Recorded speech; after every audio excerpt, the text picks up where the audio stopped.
Guys আপনাদের সাথে নাইনসাফি হয়ে যাবে যদি আজকে রাতে আমি লাইভ করি, মানে এখন আমি লাইভ করি। বেসিক্যালি আমি গেছিলাম বসুন্ধরা ব্রাঞ্চে, সো ওইখানে লাইভ করার কথা ছিল আমার, কিন্তু ওইখানে যাই দেখি মানে হচ্ছে গিয়ে শোরুম বন্ধ। মানে আমি যে মঙ্গলবার আজকে আমি ভুলে গেছিলাম নিজেই, সো আমি গেছিলাম বাট যাই দেখি পুরো বন্ধ। সো আমি করে চাইছিলাম, কিছু করার ছিল না।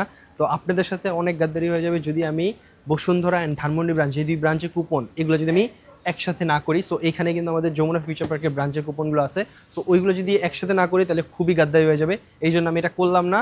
সো আজকে আমি লাইভ করতেছি না, এই জন্য আমি চলে আসছি নিজে যমুনা ফিউচার পার্কের প্রোডাক্টগুলো, মানে নতুন নতুন প্রোডাক্টগুলো দেখতে, প্লাস হচ্ছে গিয়ে কুপনগুলো কালেক্ট করতে। অ্যান্ড আউটসাইড ঢাকার সব কুপন কালেক্ট হয়ে গেছে।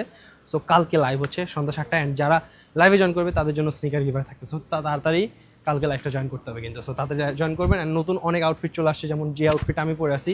সো এই ধরনের আউটফিট স্প্লেড থেকে কালেক্ট করতে তাড়াতাড়ি চলে আসেন স্প্লেডে, প্লাস 30% ডিসকাউন্ট চলতেছে স্প্লেডে। সো তাদের ভিজিট করবেন।